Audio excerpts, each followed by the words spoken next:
Hello everyone. Hello everyone. जो भी लोग लाइव जुड़े हुए हैं एक बार प्लीज कंफर्म कर दीजिए मेरी वॉइस क्लियर आ रही है नहीं आ रही है। जो भी लोग अभी लाइव हैं एक बार कंफर्म करो कि मेरी वॉइस क्लियर आ रही है नहीं आ रही है तुम्हें।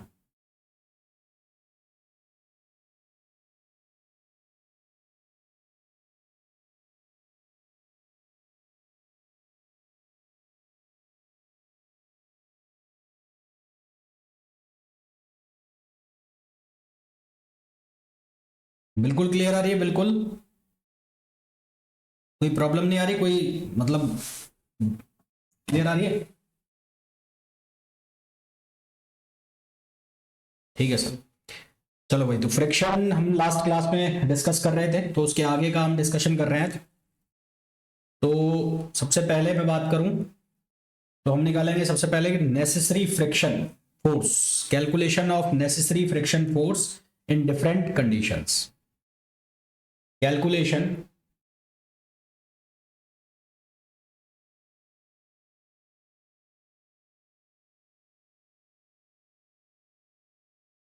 कैलकुलेशन ऑफ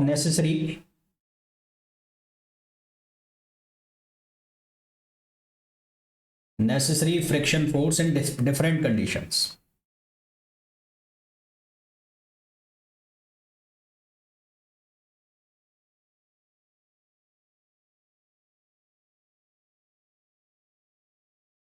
है ना, अलग अलग कंडीशन में अगर हमें नेसेसरी फ्रिक्शन की वैल्यू निकालनी है तो वो कैसे निकालेंगे वो हम देखने वाले हैं। सबसे पहली कंडीशन बनती है minimum pulling force. Minimum pulling force निकालना है। कोई हमारे पास ऐसे बॉडी है, वो बॉडी किसी सरफेस के ऊपर रखी है, इस तरह से उस बॉडी को रखा गया है एक सरफेस के ऊपर और यहाँ पर एक पुलिंग फोर्स लगाया जा रहा है। ये पुलिंग फोर्स है पी और ये पुलिंग फोर्स जो हॉरिजेंटल है, हॉरिजेंटल के साथ एंगल बना रहा है alpha. This pulling force is making an angle alpha with horizontal. हमें ये बताना है कि minimum pulling force P at an angle alpha from the horizontal. हमें इसकी मिनिमम वैल्यू बतानी है ना। Find out the minimum value of pulling force. Find out the minimum value of pulling force.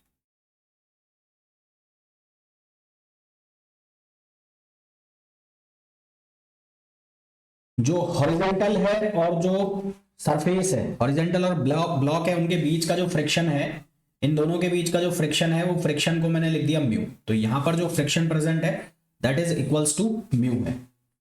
ठीक है।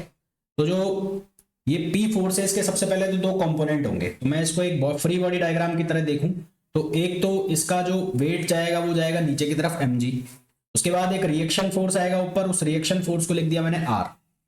ये जो P फोर्स है इसके दो कंपोनेंट हो जाएंगे, एक जाएगा वर्टिकल और वर्टिकल जो जाएगा वो जाएगा P साइन अल्फा और एक जाएगा हॉरिजेंटल, हॉरिजेंटल जो जाएगा वो जाएगा P कॉस अल्फा। इसी तरह से फ्रिक्शन फोर्स जो लगेगा वो किधर की तरफ लगेगा, पीछे की तरफ, और उस फ्रिक्शन फोर्स को मैंने नाम दे दिया क्या, F। तो अगर मैं L जो इक्विलिब्रियम की कंडीशन देखूं तो कंडीशन ऑफ इक्विलिब्रियम, तो इक्विलिब्रियम की तीन कंडीशन होती है। इक्विलिब्रियम के लिए तीन कंडीशन होती है। क्या होती है कि summation of horizontal force equals to zero.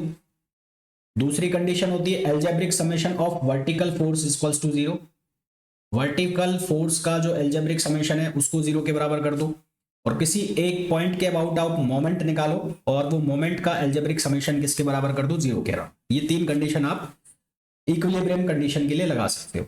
तो सबसे पहले अगर मैं यूज करूं इसको हॉरिजॉन्टल के लिए तो फॉर हॉरिजॉन्टल आपको साफ साफ दिख रहा है यहां से कि F किसके इक्वल है, P cos अल्फा। इसको आपने लिखा 1। फिर वर्टिकल डायरेक्शन में आपको दिख रहा है, क्या दिख रहा है कि R plus P sine alpha. R plus P sine alpha किसके इक्वल है, mg। तो यहां से R की जो वैल्यू आ गई वो आ गई mg minus P sine alpha. R की जो वैल्यू आ गई वो कितनी आ गई, mg minus P sine alpha. ये R की वैल्यू है, mg minus P sine alpha, ये किसकी वैल्यू है, R की। अच्छा जी, अब आपको फ्रिक्शन चाहिए तो फ्रिक्शन जो है वो किसके बराबर होता है, म्यू आर। फ्रिक्शन किसके इक्वल होता है, म्यू आर।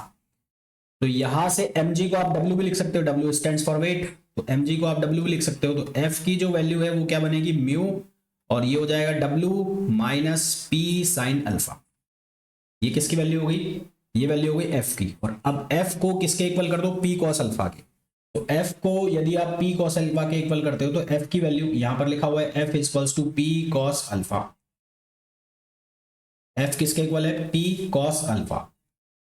और एफ की वैल्यू किसके इक्वल है, mu W minus P sine alpha और इक्वल्स टू कितना है, पी कॉस अल्फा।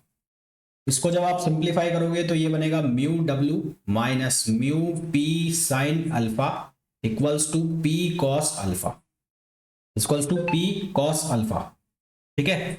अब हमने ये पढ़ा कि म्यू जो है वो किसके इक्वल होता है, टेन थीटा के इक्वल होता है ना। म्यू जो है वो किसके इक्वल होता है, टेन थीटा के इक्वल होता है।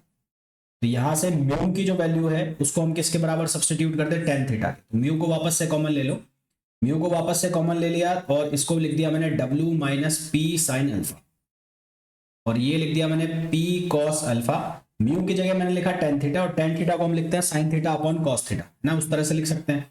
तो यहां पर इसको लिख दिया मैंने sine theta over cos theta, ये बन गया W minus P sine alpha और ये हो गया पी कॉस अल्फा। तो इसको करो क्रॉस मल्टीप्लाई, मैं एक बना के दिखा रहा हूं, बाकी सारे फॉर्मूले डायरेक्ट लिखूंगा मैं। तो यहां बनेगा डब्ल्यू साइन थीटा, यहां बनेगा P sign theta sine alpha और इसको क्रॉस मल्टीप्लाई किया तो ये बनेगा पी कॉस अल्फा और कॉस थीटा।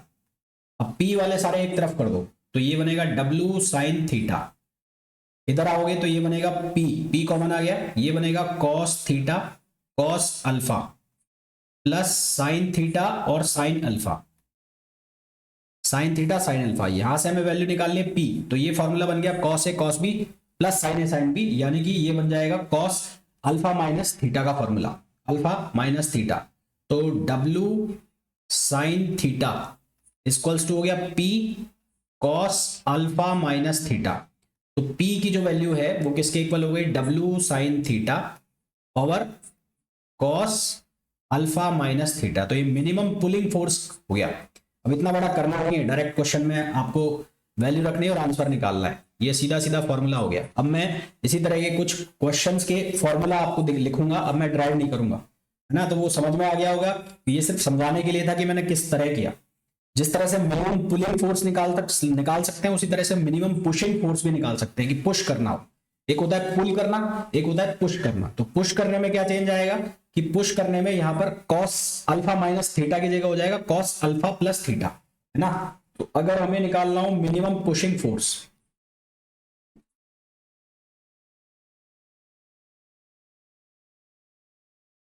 पुशिंग फोर्स का मतलब क्या हो गया कि ये सरफेस है, यहां पर रखा है ब्लॉक और ये जो फोर्स है ऐसे लगा दिया जाए, एंगल वगैरह वही है सब सेम थीटा, पर अब इस पुश कर रहा है, तो पुश कर रहा है तो अब इस पुशिंग फोर्स की जो मिनिमम वैल्यू आएगी वो आएगी W sine theta over cos alpha plus theta.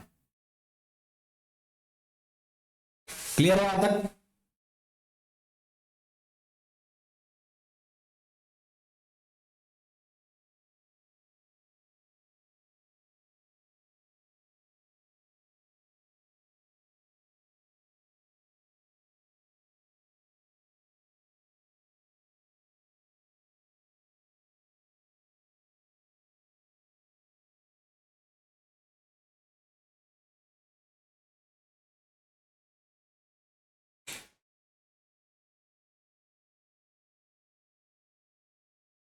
चलो एक क्वेश्चन बताओ। क्वेश्चन में बोला गया है what is the maximum value, what is the maximum value, maximum value of the force F,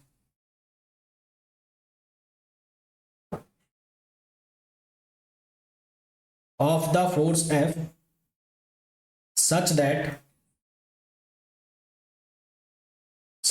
the block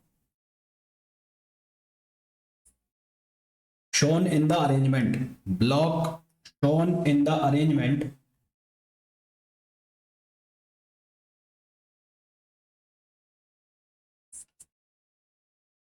does not move,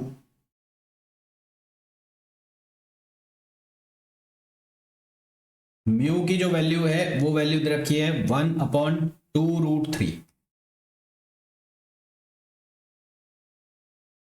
क्या होगा meaning pushing में? अच्छा अल्फा होगा, अल्फा अल्फा अल्फा।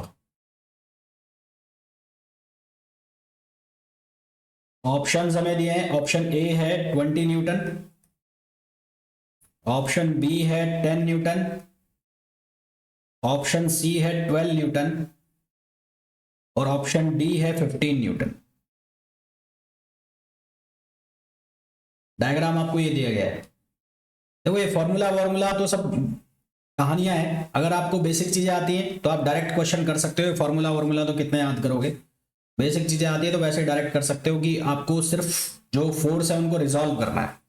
रिजॉल्व करोगे, उनके बैलेंस कर दोगे तो आंसर वैसे ही निकल जाएगा। तो फॉर्मूला वगैरह तो आप क्या याद करोगे। तो मास जो दिया हुआ है वो दिया हुआ है √3 kg।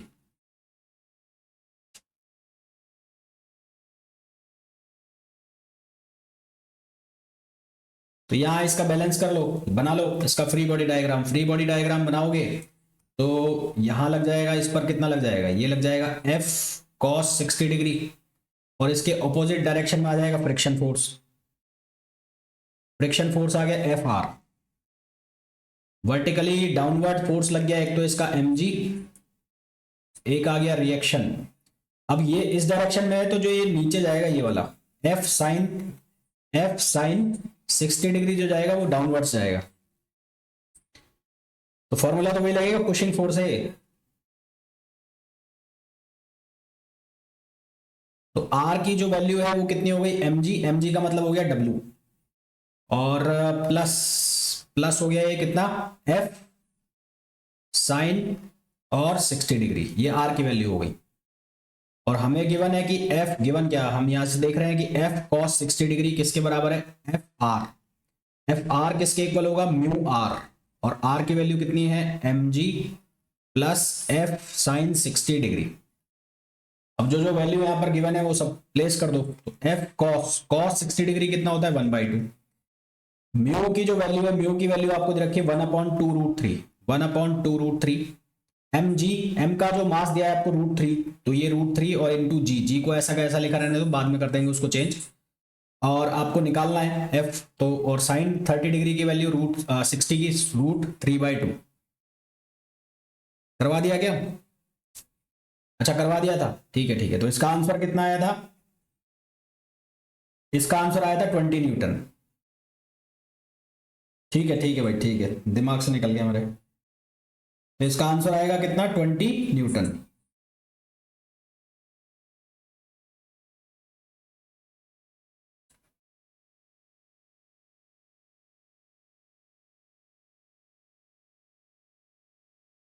चलो नेक्स्ट, अब नेक्स्ट टॉपिक पे चलते हैं, work done against friction. Work done against friction.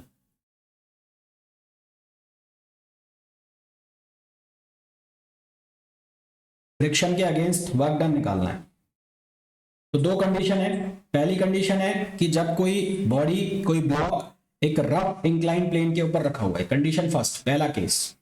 पहला केस क्या है, इसमें कोई ब्लॉक है जो रखा हुआ है एक रफ इंक्लाइन प्लेन के ऊपर, और रफ इंक्लाइन प्लेन के ऊपर रखा है, एंगल जो है इंक्लाइनेशन वो है थीटा एंगल। कितना एंगल है, थीटा।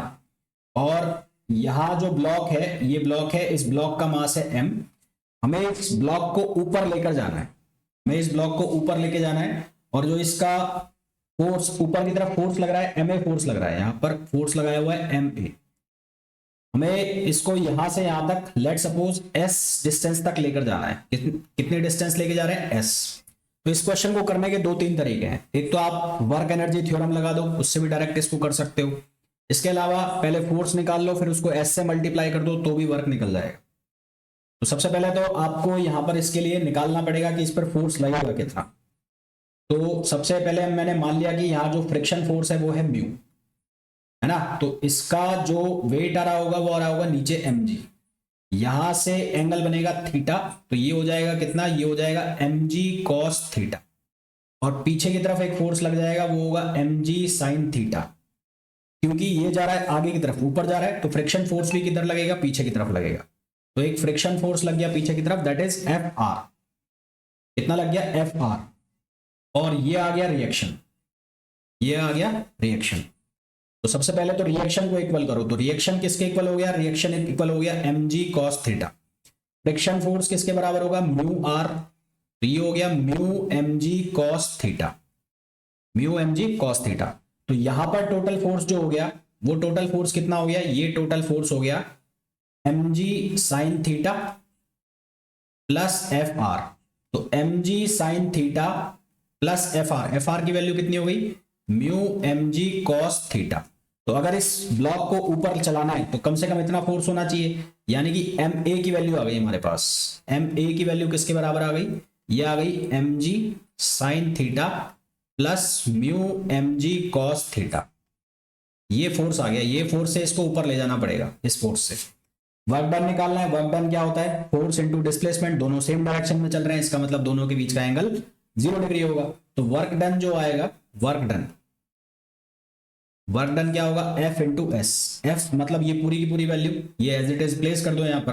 तो ये पूरी की पूरी वैल्यू रखोगे तो ये हो जाएगा mg कॉमन निकाल लिया, s और ब्रैकेट में क्या आ गया, ब्रैकेट में आ गया sine theta plus mu cos theta. तो ये हमारे पास किसका आंसर आ गया, वर्क डन का।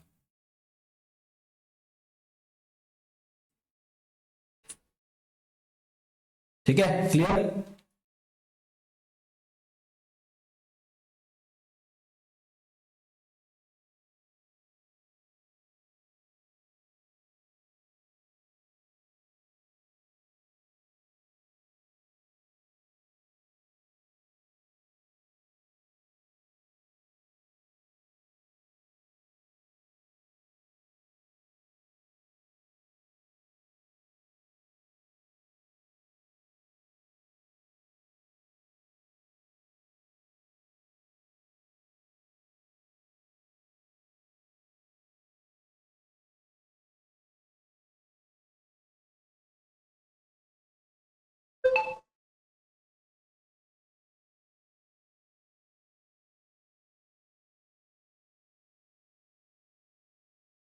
चलो अब कुछ क्वेश्चन बताओ।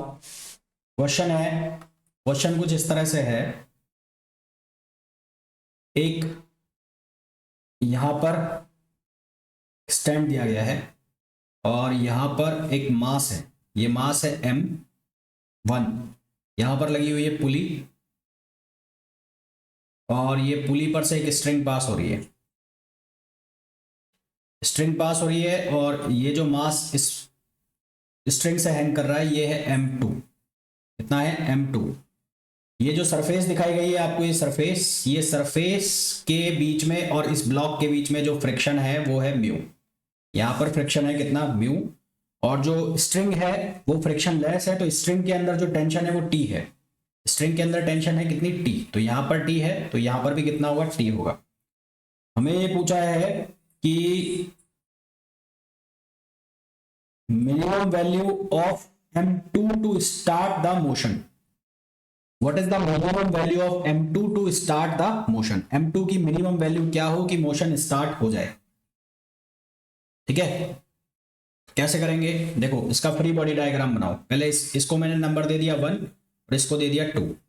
तो 1 का जो फ्री बॉडी डायग्राम बनाओगे तो वो उसमें वेट जाएगा नीचे, कितना जाएगा, m1g। रिएक्शन आएगा कितना, r। यहां पर फ्रिक्शन फोर्स लग गया पीछे की तरफ, तो वो फ्रिक्शन फोर्स हो गया Fr और ये आ गई इसकी टेंशन। तो फ्रिक्शन फोर्स जो है वो किसके बराबर होगा, म्यू इंटू आर, और आर की वैल्यू कितनी दिख रही है, m1g।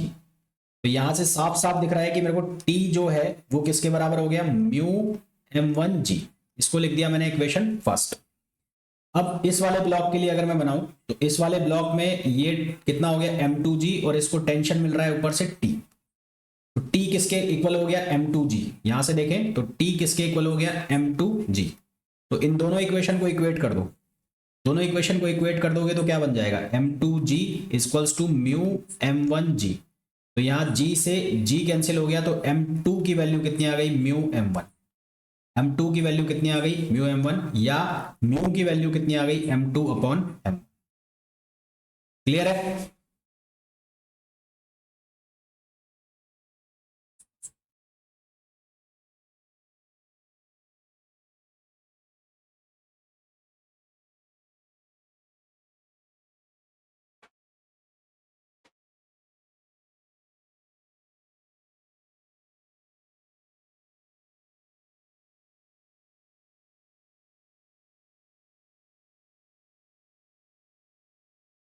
अब इस क्वेश्चन में मैंने थोड़ा सा चेंज कर दिया। इस क्वेश्चन के अंदर मैंने क्या चेंज कर दिया कि सरफेस तो वही है,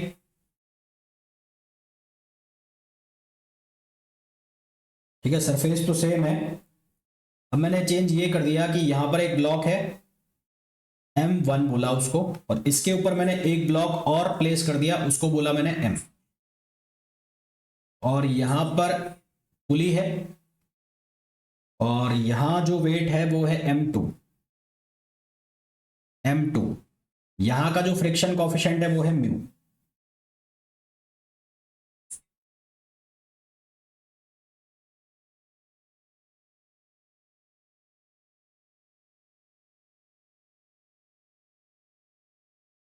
So what is the value of M? What is the value of M? Value of M. So system do not accelerate. So system do not accelerate. Small m की जो वैल्यू है वो क्या हो कि जो सिस्टम है एक्सेलरेट ना करे। ऑप्शंस हमें दिए हैं, ऑप्शन ए है M2 minus M1 over mu, option B है M2 over mu minus M1, option C है M2 minus M1 over mu, और ऑप्शन डी है M2 minus M1 into mu. करके देखो जरा इसको कैसे करोगे।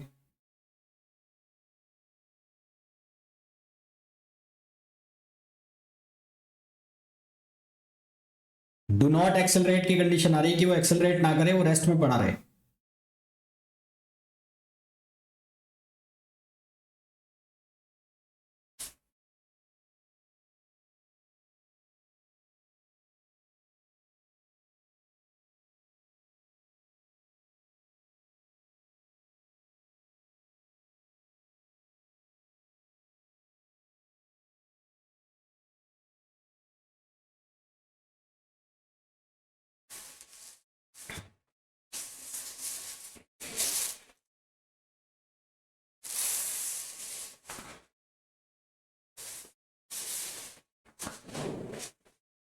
चलो, सबसे पहले टेंशन की बात की जाए तो यहां टेंशन आएगा P, यहां फ्रिक्शन आएगा FR।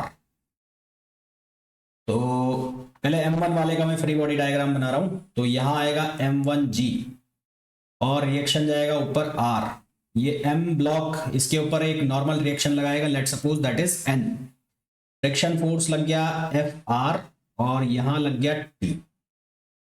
इसी तरह से आप स्मॉल ब्लॉक का बना लो, स्मॉल ब्लॉक का बनाओगे तो ये हो गया mg इसका वेट, और नॉर्मल रिएक्शन जाएगी n, यानी कि n की वैल्यू किसके बराबर हो गई, mg के इक्वल हो गई। तो सबसे पहले तो r निकाल लो, तो r जो है वो किसके इक्वल हो गया, n प्लस m1g, और n की वैल्यू किसके बराबर आ रही है, स्मॉल mg, और ये आ गया m1g, है ना, ये वैल्यू आ गई r की, r की वैल्यू आ गई, क्लियर। तो अब एफ आर किसके बराबर हो जाएगा, म्यू आर, और आर की वैल्यू जी कॉमन ले लो, कितना हो गया m1 प्लस m, ये एफ आर हो गया, और एफ आर किसके इक्वल हो गया, टी। तो टी इक्वल्स टू किसके बराबर हो गया, mu G m1 plus small m। और यहां से देखते हैं, यहां से तो यहां से टेंशन किसके बराबर आ रहा है, m2g। तो ये किसके बराबर आ रहा है, m2g। तो सबसे पहले तो निकाल लो म्यू, तो म्यू की जो वैल्यू निकल रही है वो निकल रही होगी तुम्हारी, म्यू की value m2 over m1 plus m, पर हमें निकालना है स्मॉल m। ये वैल्यू लिखी है ना मैंने, इसको ध्यान से देखना, इस वैल्यू, ये वैल्यू आई। अब मेरे को स्मॉल m चाहिए, तो क्रॉस मल्टीप्लाई कर दो, है ना। तो ये m1 प्लस स्मॉल m, और इसको लिखा m2 ओवर म्यू। तो स्मॉल m की वैल्यू कितनी हो गई, m2 over mu minus m1, यानी कि आंसर जो आ गया वो कौन सा आंसर आ गया, बी। बी आंसर आ गया।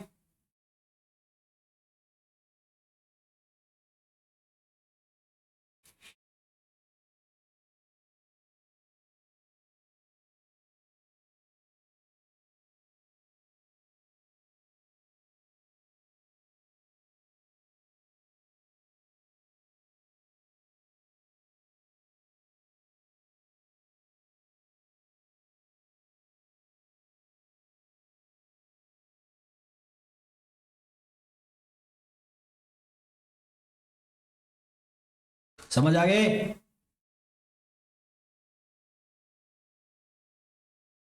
अब मेरे को एक चीज बताओ, मैंने यहां पर एक फॉर्मूला लिखा म्यू, ये फॉर्मूला लिखा मैंने म्यू, इस म्यू में लिखा मैंने m2/m1 लिखा।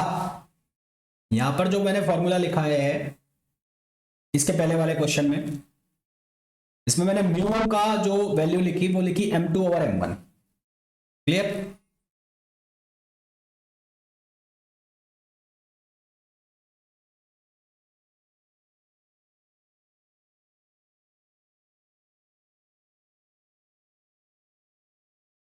तो ये m2 जो मास है ये कौन सा मास है? हैंगिंग जो पार्ट है उसका मास है भाई। जो ये m2 मास है ये कौन सा मास है? जो हैंगिंग पार्ट है, जो पार्ट हैंगिंग है उसका मास है।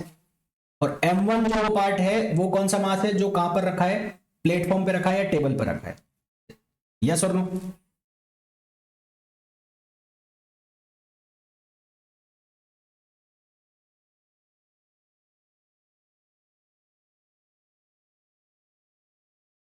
और m1 जो पार्ट है जो टेबल पे रखा है, ऐसा ही है ना? अब यहां देखो, यहां अब इस क्वेश्चन में मैंने क्या लिखा है, अब देख के बताना जरा, क्या कुछ चेंज हुआ है क्या?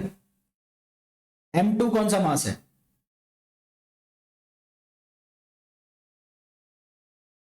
m2 कौन सा मास है?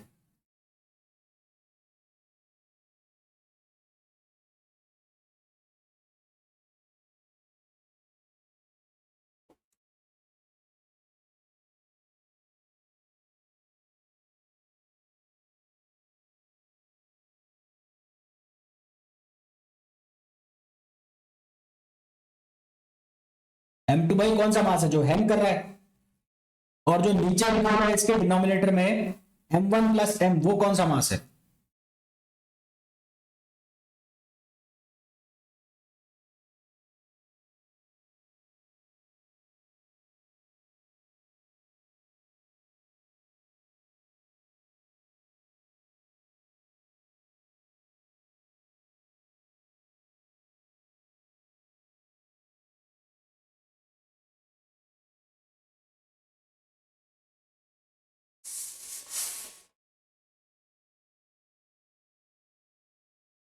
जो कहां पर रखा है? टेबल के ऊपर रखा हुआ है, प्लेटफॉर्म वाला। तो इसका मतलब मैं यहां से एक स्टैंडर्ड फॉर्मूला बना सकता हूं। क्या बना सकता हूं? Mu equals to hanging mass weight of hanging part. यानी कि अगर इस तरह के मेरे को केस दिखेंगे तो मैं एक फॉर्मूला बना सकता हूं, हैंगिंग मास और mass hanging from the table, mass hanging from the table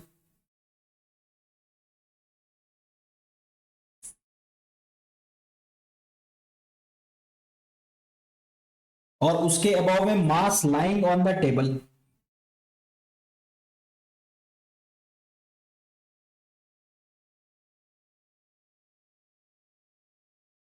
बन सकता है ना? Mass hanging from the table upon mass lying on the table.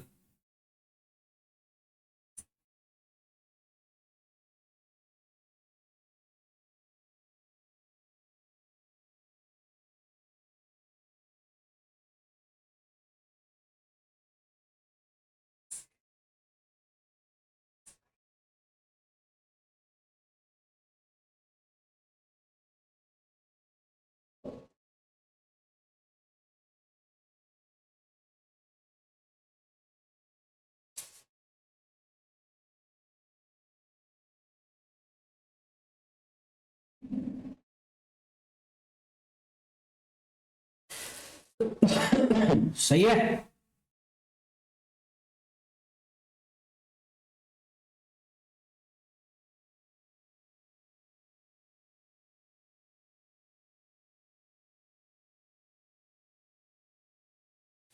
अब मैं एक क्वेश्चन और पूछ रहा हूं तुमसे। क्वेश्चन ये है, मैंने एक टेबल वापस से ली और अब इस टेबल पे मैंने एक चेन रख दी, चेन, ये चेन रखी है।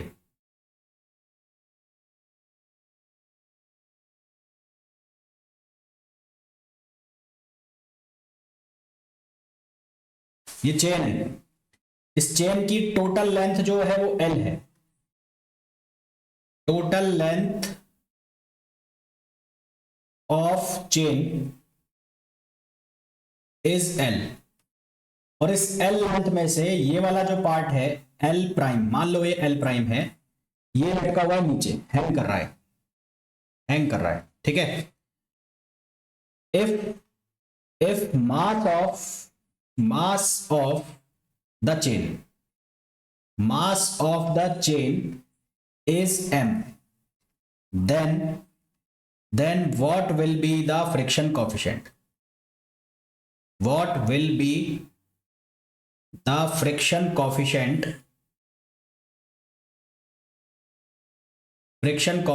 between chain and table? Chain और टेबल के बीच में फ्रिक्शन कॉफिशिएंट क्या होगा ये बताना है। देखो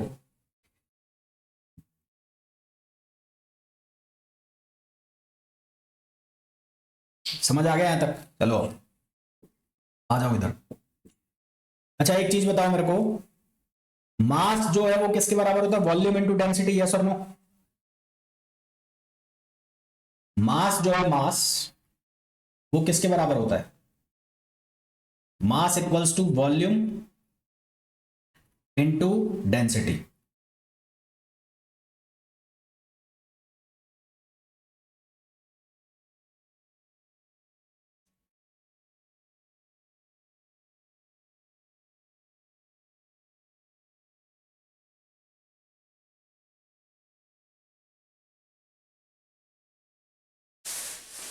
और जो वॉल्यूम है वो किसके बराबर होता है? वॉल्यूम बराबर होता है cross section area into length और इनटू डेंसिटी, यस और no? Cross section area into length into density, yes और नो?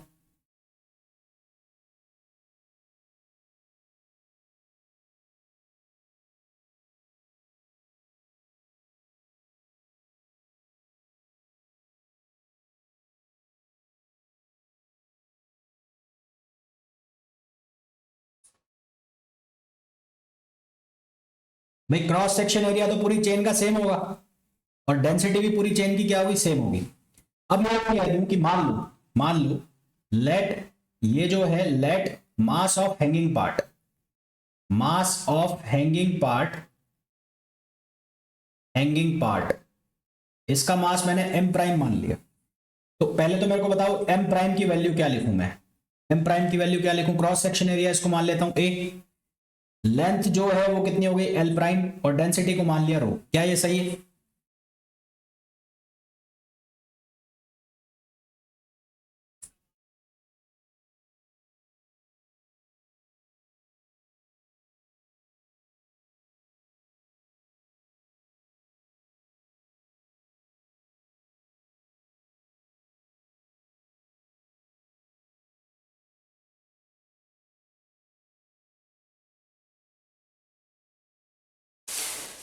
अब ये जो ऊपर वाला पार्ट है, ये वाला पार्ट, इसका मास कितना होगा तुम्हारे हिसाब से? इसको मैं लिख देता हूं, चलो m2 लिख देता हूं। तुम्हारे हिसाब से जो ऊपर जो रखा हुआ है प्लेटफॉर्म पर मास, उसका मास कितना होगा? क्या मास होगा उसके तुम्हारे हिसाब से? बताओ कितनी लेंथ बची है ऊपर? डेंसिटी और एरिया ऑफ क्रॉस सेक्शन तो सेम होंगे।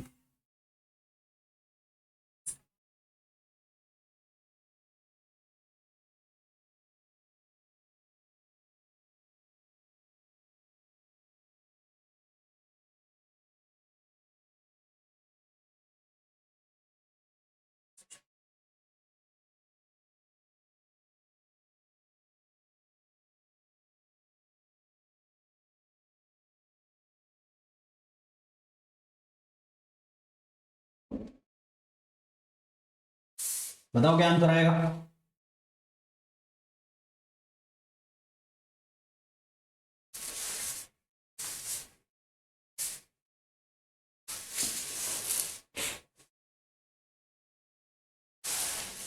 क्या लिखूं? A L minus L prime और रो, यही होगा?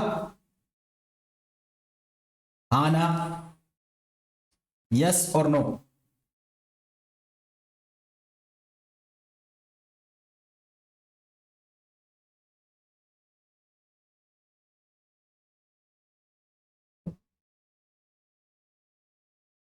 तो अब मेरे को बताओ फ्रिक्शन कॉफिशिएंट की वैल्यू क्या लिखूं?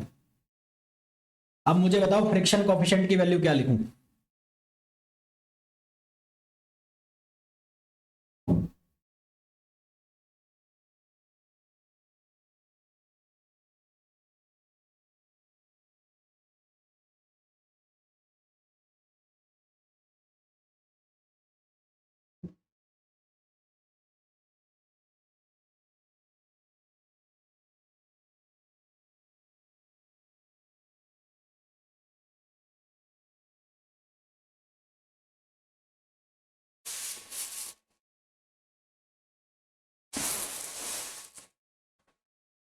गलत कर दिया ना? क्या फॉर्मूला था? Hanging mass, hanging mass upon mass on the table. Hanging mass कौन सा है? हैंगिंग मास है m1 प्राइम, m प्राइम। और जो टेबल पर रखा है वो कौन सा है? m2 है। हाँ, तो कितना हो गया? l prime upon l minus l prime. तो म्यू की वैल्यू कितनी हो गई? l prime upon l minus l prime.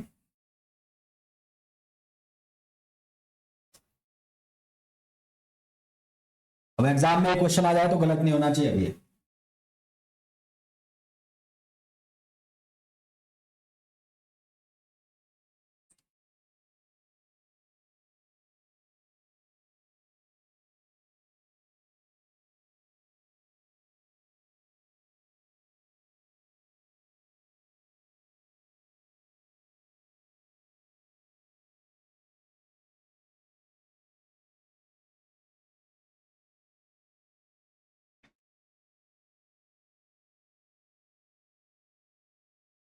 ठीक है।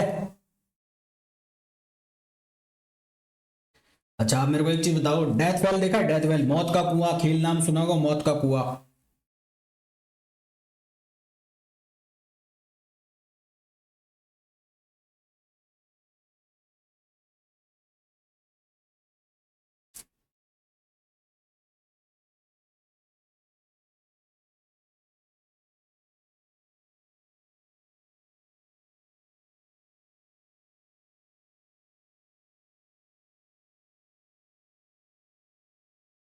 तो उस डेथ वेल में मैं अब एक आदमी को चला रहा हूं, ये मैंने बनाया मौत का कुआं।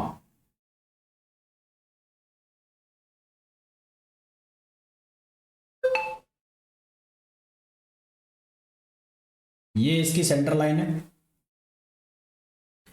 यहां पर कोई इंसान है, वो इसमें ऐसे घूम रहा है, मतलब इसकी वॉल के चारों तरफ चल रहा है, वो चल पा रहा है वो। उसने कोई लगाया होगा जुगाड़, उसने कोई तिकड़म लगाया होगा, या उसको कोई सिद्धियां प्राप्त हुई होंगी, भगवान से कोई शक्ति मिली होगी, तो ये चल रहा है, इसमें ऐसे चल पा रहा है। ये जो सर्किल बना रहा है इसकी रेडियस है आर। इसकी जो रेडियस है वो कितनी है? आर है।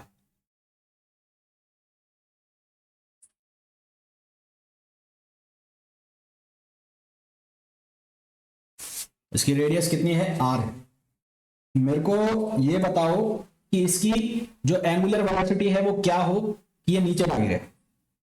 इसकी एंगुलर वेलोसिटी क्या हो कि नीचे ना गिरे? ठीक है। What is the angular velocity? What is the angular velocity? Angular velocity so that person will not fall। ये जो इंसान है नीचे ना गिरे, तो इसकी एंगुलर वेलोसिटी हमें बतानी है। कैसे करेंगे? क्या दिमाग लगाओगे? बताओ।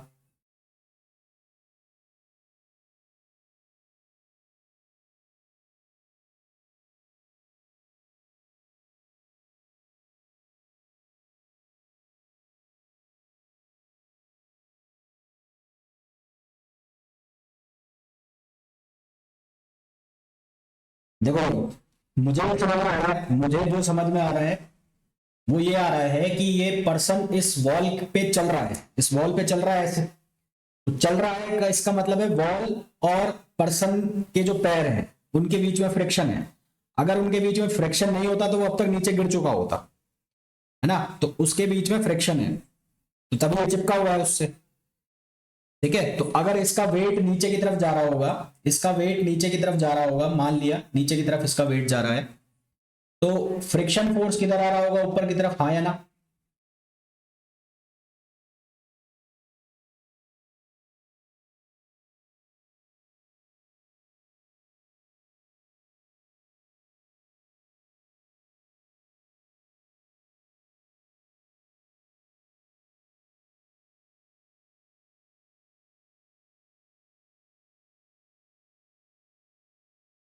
तो क्या मैं यहां लिख सकता हूं कि F R equals to m g, लिख सकता हूं?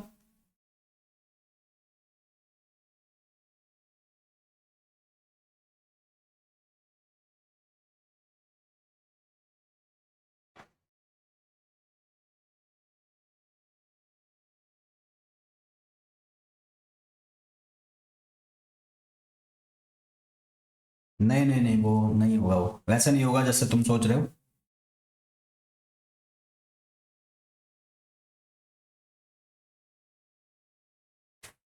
तो एफ आर जो है वो तो किसके बराबर होता है, म्यू आर। तो एफ आर किसके इक्वल होता है, म्यू आर। तो म्यू आर इक्वल्स टू हो गया एम जी। सवाल ये है कि आर कहां से लाएं, सवाल ये है कि आर कहां से लाएं। आर का मतलब रिएक्शन, या एन लिख देता हूं मैं, आर ऑलरेडी मैंने उसको लिया हुआ है रेडियस को, तो मैं इसको एन लिख देता हूं। तो क्वेश्चन ये है कि एन कहां से लाएं, नॉर्मल रिएक्शन।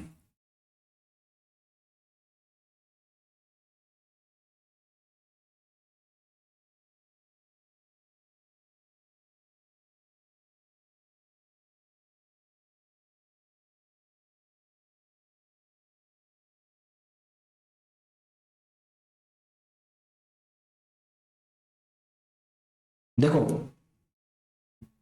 ये दोनों वॉल और जो पर्सन है एक दूसरे के कांटेक्ट में है, तो ये जो वॉल है इसके ऊपर एक रिएक्शन लगाएगी जिसको कहेंगे नॉर्मल रिएक्शन। तो वॉल इसके ऊपर एक रिएक्शन लगा रही है जिसको हम कहेंगे नॉर्मल रिएक्शन, जिसको क्या कहेंगे, नॉर्मल रिएक्शन।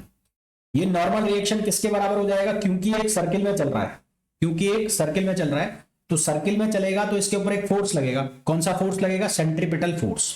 तो वो सेंट्रीपिटल फोर्स जो है वो इसके बराबर हो जाएगा। तो यहां पर हो गया सेंट्रीपिटल फोर्स। तो नॉर्मल रिएक्शन जो है वो किसके बराबर हो जाएगा, सेंट्रीपिटल फोर्स। सेंट्रीपिटल फोर्स किसके बराबर होता है, m omega square r. R का मतलब रेडियस, तो यहां पर है रेडियस आर, यहां पर रेडियस है आर। तो हमारे पास एन की वैल्यू आ गई किससे, सेंट्रीपिटल फोर्स से। तो अब इसको सॉल्व कर लो। तो म्यू, ये क्या हो गया, m omega square r equals to m g. तो एम से एम कैंसिल हो गया, हमें क्या निकालना है, हमें निकालना है ओमेगा। तो ओमेगा की जो वैल्यू है वो कितनी हो गई, G upon mu r, omega square. तो ओमेगा की वैल्यू कितनी हो, सॉरी, ओमेगा की जो वैल्यू है वो कितनी आ गई, under root g upon mu r. सही है।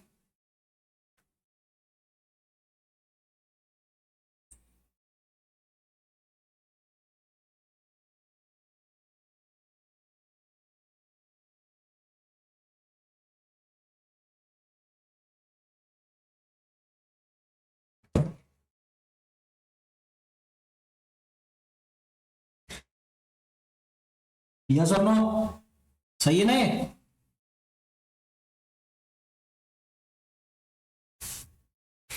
और अगर हमें ये पूछ लिया जाता है कि इसकी लीनियर वेलोसिटी बताओ, अगर हमें बोल दिया जाता है कि वी बताओ, वी, तो वी किसके बराबर होता है, ओमेगा आर। तो वी ओमेगा आर, आर हो गया कैपिटल, तो यहां रखो रखो वैल्यू। तो ये कितना हो जाएगा, जी ओवर म्यू आर, और इसको आर से मल्टीप्लाई करा दिया, तो क्या आ जाएगा, ये आ जाएगा, कितना आ जाएगा, ये आ जाएगा जी आर अपॉन म्यू, है ना। ये क्या आ जाएगा, जी आर अपॉन म्यू।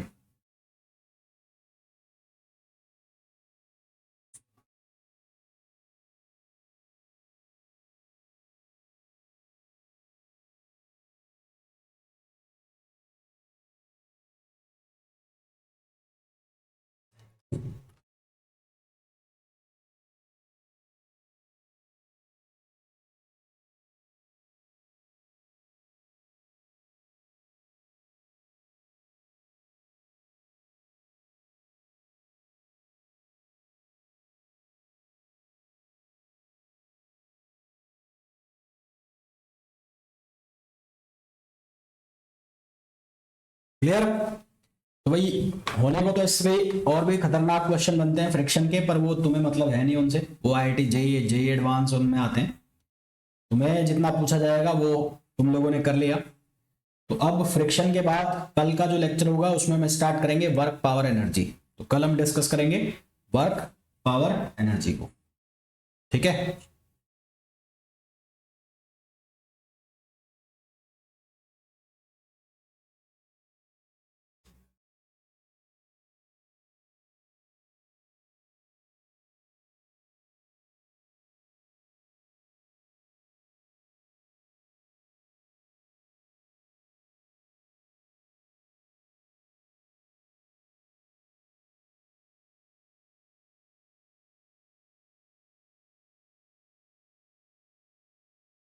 चलिए भाई, कल मिलते हैं। ओके दिन, बाय।